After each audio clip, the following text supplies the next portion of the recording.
So yeah, we live with Craig Earl, DJTGIF. What's going on? Mr. Hype Fest himself. Facts. What else? What else names? Wizzy, what up? Yeah, I know you got 1,000 names. Just DJTGIF. The hype is DJ. Period. That's Mr. Corona, Mr. Club Corona. Yeah, you Club Corona. COVID Lounge.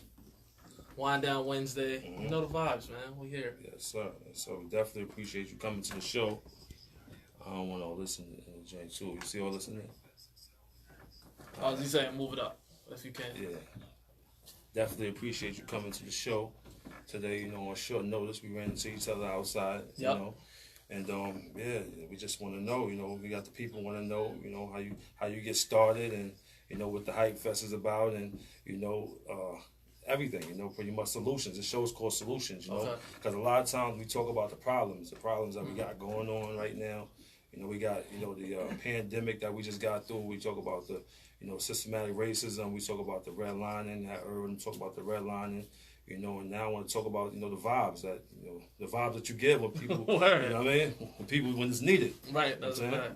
So yeah, pretty much like, what made you start doing DJing first of all? All right. So the first ever thing that made me want to be a DJ was the movie Juice. Like Q was doing this thing. Facts, so I wanted to be Q. Gotcha. But at that time, like in the 90s, like all that DJ equipment was way too expensive. Right. You had to buy 2 turntables, a mixer, and you had to buy, for every song you wanted to play, you had to buy 2 of those records. So you had to bring it back on this side and play it on this side. Right. And while you're playing it on this side, you bring it back on this side and vice versa or whatever. So imagine for every song you want to play, you got to have 2 records. Right. That's the vinyls, right? Yeah. How much was vinyls back then? It was like a couple of dollars, right? That was before your era. Before I was able to buy stuff. Got you. Cause I didn't know. Because I'm like, I know you kind of young, man. I didn't think you was around that Juice era. I witnessed the vinyl. I wanted to go. Yeah. Trust me, I wanted to go. As soon as I saw that movie, I wanted to go. But I rediscovered it back in college, back when LimeWire was out, and it was pirated music, and I was downloading everything. Gotcha. So once the music was just available for me, and I could just learn how to mix just on a computer with a laptop and a keyboard, I started from there. I just started grinding hard, like practicing, learning. You mind me asking, how old are you?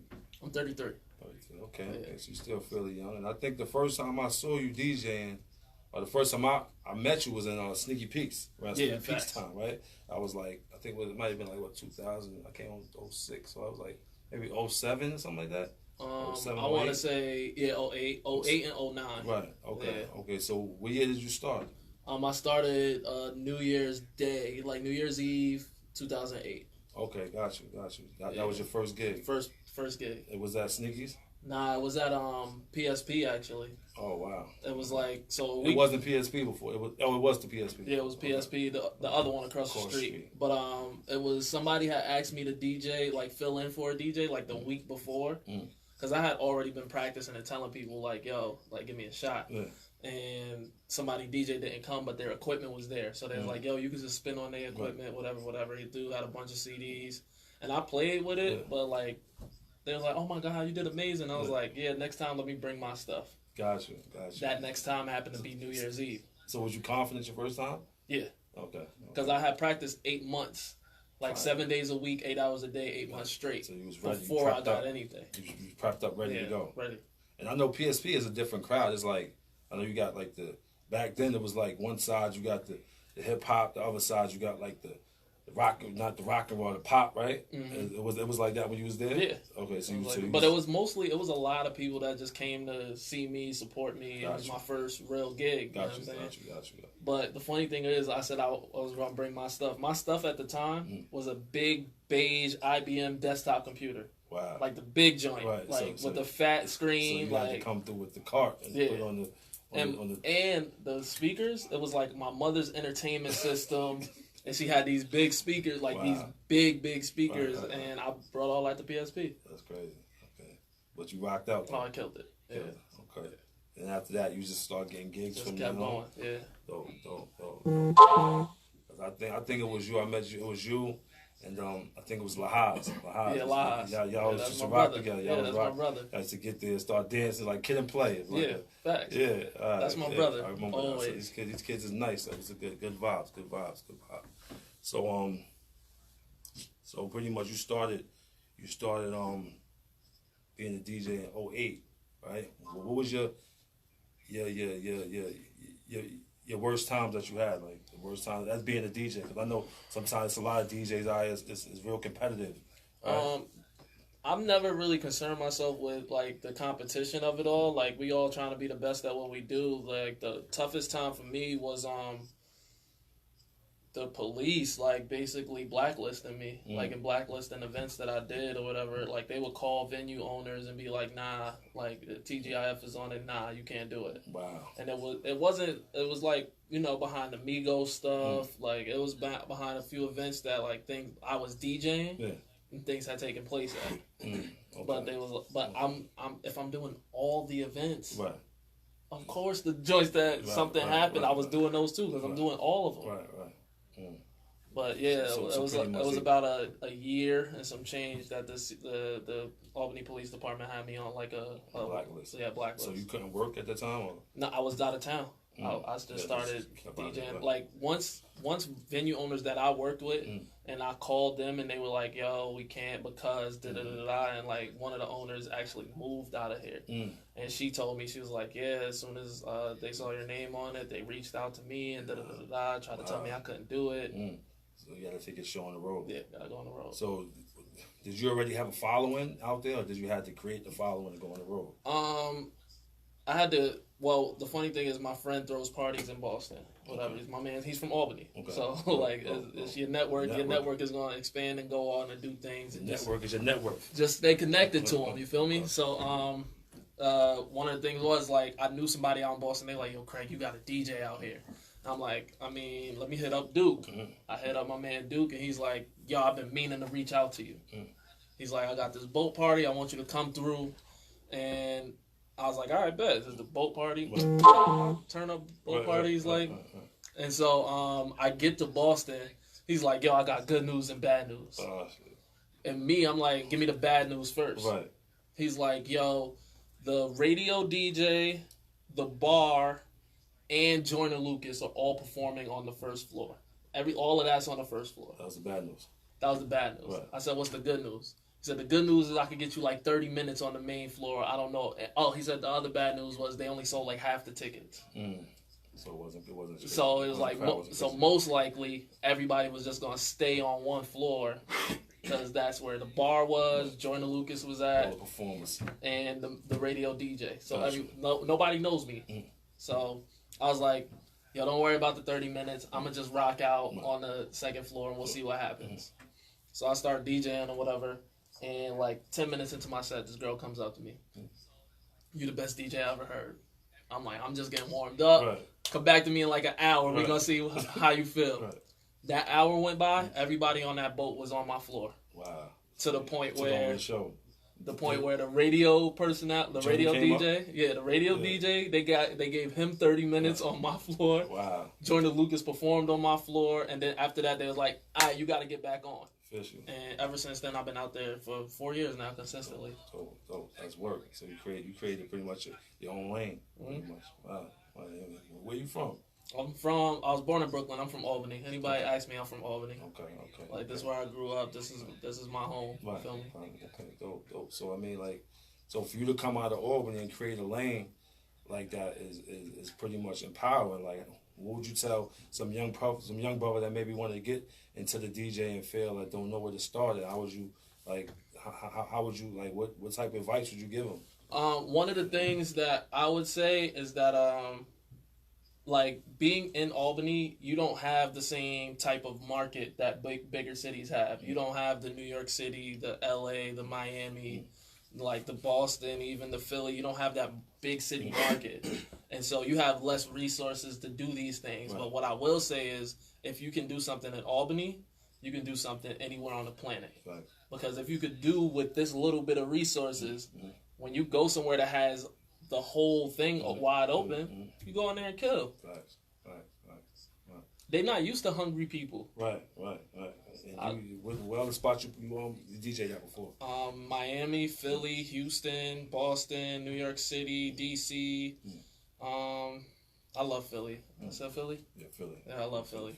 I love Boston. I love Houston. Was supposed to be, international this year, but COVID stopped the vibes. Yeah. But I mean, I see since COVID though, you started your own show. Like how did you survive through COVID? What was you doing through COVID? The funny thing was, it was unintentional. Right. It was unintentional. And it was the funny, like I always say, if I didn't have to work ever again in my life and I didn't need money ever again in my life, I'd still DJ. And it happened.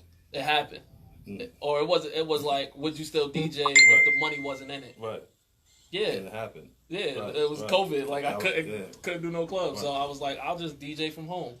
I'll go live and I'll spin or whatever. And I saw that. I'll be in the office vibing to the Wednesdays, the wind down Wednesdays, and you definitely be having it going on. Somebody said Syracuse. Oh yeah, that's my mom. Yeah, Syracuse was another market that I got into, and it turned into something. And it's tough in Syracuse, and Syracuse is kind of wild out there. People think Syracuse is sweet. Syracuse is the opposite of sweet. Yeah. The funny thing was, shout out my bro DJ Phantom. He was listening to me on the radio and booked me out there. Like, he was like, yo, would you mind coming out to Syracuse? I'm like, yeah, I'll come out there. Right. But at that time, like, I was kind of heavy. Like, I had a whole hype team. Right. Like, we went up there probably, I want to say, like, 25 people deep. Oh, yeah, because it is a crew. It is the hype crew. You got the fam. You see the hype. Man, you see the squad, man. Okay. You got Dre and then the guys. You got the hype so crew. That was the thing. We went up there like 20 people deep. Right. And so when you come up and everybody got on hype. That's dope. So, to speak about the hype, like, where did you come up with the hype? Well, first of all, where did you come up with the name TGIF? Where did that name come from? TGIF stands for This Guy Is Fly, This Guy Is Fresh. Originally, it stood for Thank God I'm Frontin'. Gotcha. And so, my brothers and my friends, they made a song called Frontin', flashy, I'm just showing off for no reason. Gotcha. And at the end, my man Dame said, TGIF, Thank God I'm Frontin'. Gotcha. And I was like, oh yeah, I'm keeping that. That's me. Gotcha. That's me. So where did you? So you switched it from TGIF to Craig Earl now because it was the growth or something? No, that was Facebook hating. Oh, you had to change it. Yeah, I had to show them my ID, and they was gonna take my page down because it was DJTGIF. Why? How did that go? I don't know. Like, I guess they were trying to make sure everybody's using their real names or whatever, and so my page was always DJTGIF. Right. Like my Facebook, and then like one year they was just like, nah, we're gonna take your page down. So Tom just hit you, DM'd you like, yo, you got Mark and all of them. Wow, Mark second. Wow, that's crazy. Yeah, they hit me and was crazy. They took me down. Wow. So then I was wondering, I said, what is that showing, like growth and development? Nah, I mean that's my name. Yeah. But it was weird because like not a lot of people knew my name. Right. Like only people that I went to high school with like really knew who I was. Like. But it's my name. Yeah, it's a platform. You're on a platform. So I know it was one year you was on Rudy.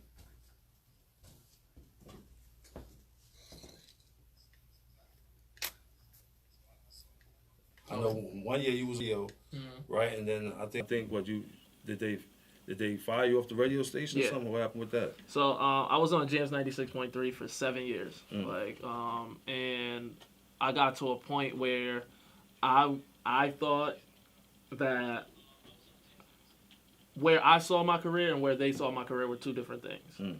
Like, I wanted to be a full-time on-air personality. Like, I wanted to be like the face of the station, basically. Right. And I guess they didn't see that for me. So how I felt about it was, like, they had brought people in to, like, let's say a position opens up, right? And it's a full-time position. Right. And they're like, Craig, while this position is opening, we need you to fill in this position. Right. And then bring somebody else in to do it. Like, they have me do it. Like you're doing like mind you, I'm doing that job and my job. So I was on the air 7 days a week. Right. Like, I'm doing my Friday, Saturday, Sunday thing. Yeah, I was getting paid, but it wasn't nothing crazy. Right. But I was just like, I'm doing the job 7 days a week for months on end. And then you bring somebody else in to do it. Right. And I gotta train them. Wow. Yeah, that's crazy. Yeah, that's crazy. So after that happened to me twice, Like the position opened up, I wanted it. They didn't give it to me. They gave it to somebody else. Gave it to somebody else. You had I to trained that person. Job. That's crazy. Or whatever. That's happened to me twice, and I fell out of love doing radio. Right. You think it was a control thing? Maybe. Yeah. Because I know a lot of time. Maybe some people don't see the vision. Like you can't be. Right. You can't wait on them to see the vision. And I know sometimes in these positions with radio, television, it's like they want to control the narrative. You know what I'm saying? Yeah, facts. So we got to create our own radio and television show. That's why I got this thing right here going on. Because sometimes we don't get to hear your story. We don't get to hear our stories. So this platform is for us to hear our stories out. You know what I'm saying? So it's like, that's what I was wondering. How did he get off the radio? What happened? Yeah, so once I fell out of love with the radio, I stopped taking the job seriously. And I gave him a reason to fire me. I was like missing breaks. Yeah. Like, Yeah. didn't care. I wasn't being enthused. I was freestyling every time I went up there to talk. Gotcha. I'm not doing my prep. Right. But, I mean, at the end of the day, like, just thinking back on it, I still should have done what I do to the best of my ability because I'm amazing. Right. You know what I'm saying? Gotcha. So, and I should always be that. Right. Another thing you did, you worked with the youth before, right? Always. Equinox, right? Yeah. You did with the youth, right? I worked. The funny thing is, I grew up in Equinox. So from the time I was like 14 years old to the time like you age out of the program at like 21, 22 or whatever. And what is Equinox? Cause I just used to see a bunch of cool kids hanging around. Yeah, you know, it's a youth outreach center. So it's like a kind of like an after school program. Not a program per se, but it's somewhere you can go after school and then. Is it still available? You can stay out of trouble. I mean. Not during COVID. I mean, not down but I haven't really heard them. I haven't really heard Equinox like ringing like that. They got the right people in place or whatever. Like, cause I don't. I mean, I think they doing there was like some company merger shit that happened kind of above everybody else's head, so it kind of changed how the company operates on a day to day. Okay. But like at the same time, they doing what they can with what they got. Okay. Yeah, cause I would definitely like to put some programs together for the youth, cause it's a bunch of kids out here right now that's that don't have programs. They need it. Right, they need it. So for a fact, they need another reason. That's another reason I wanted to talk to you about the solutions to pretty much what's going on right now with the violence and all the kids running around, and it's a spike in violence. Like I think we probably right now it's like the most one of the most violent cities in the country right now, right? It is. Yeah. So would you think to be the solutions for the problem, for the issues that we're facing right now? I mean, I think it's like. One, we gotta focus on education. Two, we have to focus on enrichment outside of education. Three, we gotta focus on opportunities outside of that. You get what I'm saying? So you gotta have your education, then you gotta have your extracurricular activities. You can't keep defunding the music program, defunding sports, like crafts. People have to lock into their crafts. Bro, when the last time you seen a violin at a school? I ain't been to school in a minute, but I haven't heard. When the last time you seen a kid come home with a violin? That's a fact. They come home with that little recorder. Right. They play hot cross buns for 3 weeks, and you never see nothing music related again. So what are you giving them to do except for get in trouble on their own? Right. Where's the YMCA? Where's the teen night at the Y? That's clip. Like we used to do those too. And the pastor started charging us crazy, and they cut it. Yeah, so he was doing that with us. And how he charging you crazy when he got the building for $1? I heard he got it for $1. We was paying like $1,500 just to get the shit when he got the building every week. I mean, I'm sure there are bills associated with doing the power and stuff out of there, but you got the building for $1. Right, and then we kept it safe. You know what I'm saying? You got the building for $1 under the guise that you were using it as a community source or a community resource. You get what I'm saying? Right. So even, the sister came through and the brother Irv and the sister Virginia came through, they did with real estate, right? So my pitch was like, all right, let's get a building. Let's get some of these blocks, let's get some of these buildings that's pretty much not being used, vacant, and let's turn to some centers. Let's start creating our own vision that we want to see, our own communities, you know what I'm saying? Facts. So that's my thing right there. That's why I'm hoping, I'm praying that this starts sparking up conversations for us to build pretty much like a community, a directory, so we know what's needed. The kids love the music, right? I'm quite sure some type of parties used to DJ at. You was able to calm the crowd down by playing certain music, right? Like you see a fight about to be a riot. Like, oh yeah, nah, how that goes? I'm gonna play some Maroon 5 real quick. See, like I'd rather all the attention be on me and somebody saying, "Yo, what the hell is he doing?" Right. than everybody focusing on the fight and making it a bigger thing. Has a situation ever happened to you like that before? Yeah, for sure. Yeah. So how did that play out? For sure. Like, it's like you can only do so much as a DJ, but you gotta understand that you do have power with this music. You do have, you know, some type of influence over what's going on in that room. You do control some of the energy in that room. You feel me? So. Facts. I know you had some big events, even like the Hype Fest, which you had over the last year. You know, because I came, I did pictures. I did all right too, man. I missed the Hype Fest. I made out all right doing the pictures. I ain't gonna hold you. I need that 10%, good brother. I had the cash out, which we got 10%. Definitely. A couple of shows, even at the, you know, I do the photography, you do the DJ, so I bumped into a couple. So I'm like, oh, Craig, all right, we wound up bumping into each other. But the Hype Fest, like that was like what, 3,000 people or something? How many? 2,400 people. 2,400 people. Yeah, 2,400 people. I The don't flow want to lie about the number. 3,000 sound good though. It looked like 3,000. Yeah, though, but you know what I'm saying? Especially through the. But I wanted, when I say I did 3,000 people, I want it to be a fact. You know what I'm saying? So when I say 2,400, I really did 2,400. So and that was like that was the capacity. No, it was close to. They said the capacity was 3,000. That's what they said. They said the capacity is like 3,200. So the year before was more people? No, last year was this year 2020 was like 2,000 people. Last year was 2,400. Okay, the year before that was like 2,100. Okay. So last year was the biggest one. And which year did you start it? Where did you start it? That was Hype Fest number 6. I want to say, because I did 3 at Cap Center. Then before I skipped a year because remember I said I was blacklisted. Right. I skipped a year because I was blacklisted. Okay. Then before that I did Upstate Concert Hall, and then 2 before that were at the Armory. Okay. I think I caught. So that's 7 years, 6 Hype Fests. I caught one of them at the Armory. I don't know if that was the first one, but I caught one at the Armory. I caught one, and that was capacity. That was like, how many people was at that? I want to say it was only like 1,000. Like Okay. it was like 1,000, like 1,100. Okay. The first year, then it was like another it was like 1,300 the second year. So the most you had was 2,400. Yeah. Which is ridiculous. Yeah, that was ridiculous. That's like a concert. That's like dudes like, who performing here? Is a performer here? The DJ, huh? Yeah. How'd you feel about that? I felt great. Like I think the most challenging part was the first year because be throwing my birthday party at the Armory. Who you think you are? Right. Who do you think you are? Right. Why am I going to the Armory and why am I paying? It was $15 at the time. Right. Why am I paying $15 to see DJTGIF at the Armory? Like the vibes was crazy. But then you build it, you do it, you do the promo. I'm spelling Hype Fest with flyers on bus stops. I'm hanging posters where they not supposed to be just for the shock value. I'm like, so you got a street team, or you was doing all that by yourself? both, like, because you can't expect people to do stuff for you if you're not willing to go out there and do it too. Facts. And so when we was like, yo, we going out to such and such, we going out to Schenectady to hang up flyers, we going to Troy, we going to Latham, whatever, I'm out there too. Right. So you had to put your name out there, promote yourself. You had to build that. You built it. Facts. You built the Hype Fest from ground up. Facts. So how did you feel when you saw the 2,400? I saw you. Yo. I saw you stepping. What you had, like the pink? What you had? Yeah.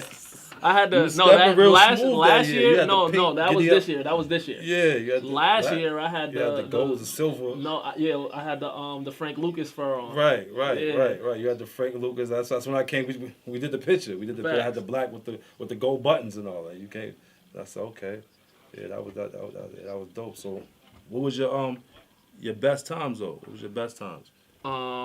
Just in this overall, I mean, that's one of my best times. That's Hype Fest, just because I've DJed for some of the biggest superstars in the world. I've opened up for some of the biggest superstars in the world, and being on those stages is great.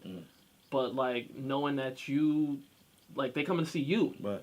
Because when they coming to see Nicki Minaj, they come to see Nicki Minaj. Right. When they come to see J. Cole, they come to see J. Cole. Right. And they come to see Pop Smoke. R.I.P. Like they come to see Pop Smoke, but when it's 2,400 people coming to see you, that's big. That's different. That's big. big. I was like this. I got to get to a hype fest. I seen people, moms there, people's pops there. I seen the OGs. Yeah, we here 8 to 80. If you could get it, I mean 18 to 80. You feel me? I said, this is crazy. I'm getting like, look at the OG over there. He chilling. Everybody's like, it was like the line was crazy. It was nice. It was definitely a good vibe. Definitely a good vibe. Like I said, just to see it grow, because I've been watching. I've been, like I said, I think I probably had your first party at Sneaky's that day when you did that. You know what I'm saying? So to see you from there to there, it's like I like that. Yeah, and it's more. It's about learning the business behind the party. Like once I learned the business behind the party, I moved different. And so it was like for me, like I always encourage DJs, like if you have your own following, if you have a following, like learn how to throw your own events. Learn how to own your following. Your brand, right? Brand yourself pretty much. If you can bring 50 people to an event, let's say you got 50 people that you know are going to come. If you can bring 50 at $10 a head, that's $500. Most DJs in this market are not making $500 per gig. Right. And then you also charge, do you charge to play like little music on the side? You get tips for the spins and stuff? I'm with, just because like that's changing the integrity of my set. Right.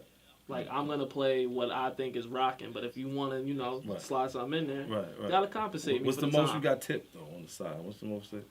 Yo, play this song. I want to hear this turn up right here. Take this. Oh, no. See, for a song that I'm probably already going to play, I'm not going to take too much. Maybe like $20. Got you. But, like, if it's your song, like Cash, you just dropped the All Street Global Anthem. You want me to play it during peak time. Cut everything right after you play some turn up. Play that right after. I need $100. $100? That's not bad. Not bad. It's not bad. That's work. That's not bad because you would spend that $100 on a bottle or something. So that's facts. Not bad. If you spending $100 on a bottle, why wouldn't you spend $100 to get your song played at a peak time? Right, and that's the best. So and it's more than that in a bigger city. It's more than that in Atlanta. So if an artist was trying to come on and get his music turned up, like, yo, what advice should be for that artist to move? You know what I'm saying, like because I see a lot of artists out here doing their thing, trying to work, but it seems like no one's really going anywhere. A lot of people's like going in the same circle, right? No, they get like it's a certain game you gotta play, and you just gotta play it all at the same time. So it's like people doing this thing where they like really tune into their core audience and they feed them content. Then there's other people playing the internet game and they getting their stuff on No Jumper and they getting their stuff on like featured on all these publications, and that's another important part of the game. Then there's like people who really outside and they're doing like the local showcases and they doing performances, and you'll see them at Alive at 5 or you'll see them at Lark Fest and stuff like that, and that's another important piece of the game. And then there's like a social media thing, like you have to play all of those games at the same time. So how important is a DJ to an artist? It's different in the internet age. Like in the 90s, it was imperative. Like you needed them. Like as of right now, I'm just a piece of that puzzle. Like I'm just a piece of that puzzle. Like if you want your music outside, like there's gonna be a point where no matter what you do on the internet, people gotta hear you outside. Like you're gonna have to come outside. And if that music don't resonate outside, then I don't care what you're doing on the internet. Cause I see some people like Soulja Boy. He got on through the internet, right? Yeah, facts. No, he just skipped the street team, skipped everything. Skipped everything. He was finessing. So Soulja Boy used to like back during LimeWire days. Like let's say Jay-Z came out with a song, and I don't know what year was that, like 2005, 2006. So whatever song was popping at that time. Like, if you went to download it on LimeWire, Soulja Boy would just put his song in there. So he would title it whatever is the song you was looking for. But then once you download it and play it, it's a Soulja Boy song. So he getting crazy spins on that. Right. He just, but all these people are hearing his song. Got you. Where's the COVID crew? Oh, where the COVID lounge at? I might have had to go live from my page. Know the vibes, Cash. Yeah. He said we're the COVID crew. COVID lounge. I see some people from the COVID lounge though. Okay. They in here. Yeah, so I also see what the mixtape other people done came out too, like white labeling. They still do. They don't do that no more, right? Is it like? I think like as far as mixtapes, it kind of like just with if you have a bunch of original songs, like mixtapes only make sense if you're doing freestyles. Right. on other people's beats. Right. Because if you have original songs, you might as well put it on Tidal, Apple Music, Spotify, and get the money off your streams. Right. So that mixtape game is pretty much there right now. Yeah, unless we doing a collab mixtape like a DJ Khaled or like a Esco and Future or like something like that. Black, what's up, bro? Yeah, Black. What up, Black? Yeah, so like I said, we I definitely appreciate you coming to this show. Of course, bro. And we see how the music influenced the culture. You know, what's the solution for some what's going on today. And you know, like I said, we got this project called Solutions, and I want to keep building. Like if you could do workshops with the youth, if you could do if you could do something to try to curb everything that's going on right now, help artists. Do you? How much you charge for an artist to help an artist promote their music or whatever the case may be? Well, first things first. Yeah, I don't even have packages. Like the first things first is like, I don't hold no gems to myself. Like I don't hold no gems to myself. So if you ever wanted advice on what I think could help you, hit me. Gotcha.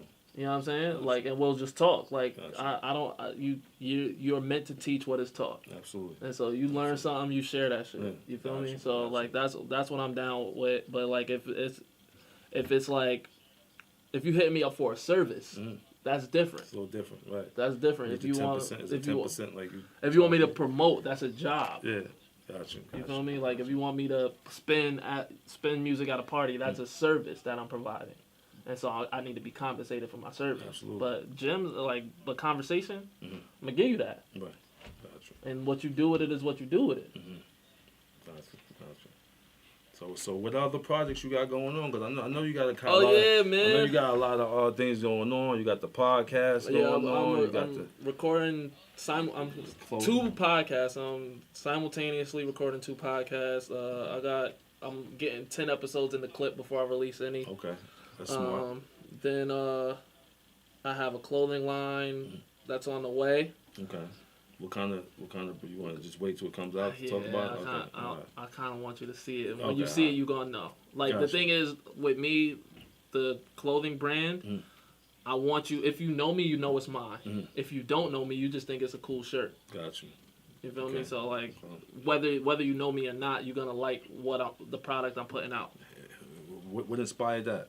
I know how much money that I lost in the last 12 years not having merch. Yeah. Okay. Not having a product to give people. Not like at an event. Like I've done events in front of thousands of people. When you leave that building without a piece of that. Right.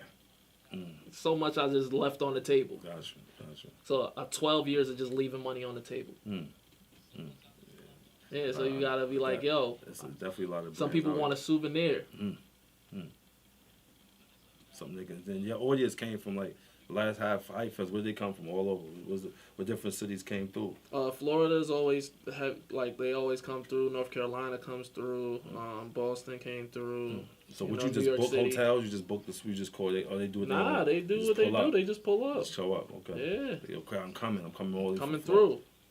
So you kind of like flying in. I'm like, that's what's up. That's dope. That's love. That's dope. But like even in that, like if somebody says, yo, I'm coming through, something happened. Like I'm like if you trying to show love like that, like I'm not gonna fly you out or nothing, like I might, just make sure you alright. Right. Okay. Yeah, that's dope. That's dope though, man. Definitely dope. Coming from this small city, just traveling the world that's a beautiful thing, Cause there's so many people that never get to leave their blocks.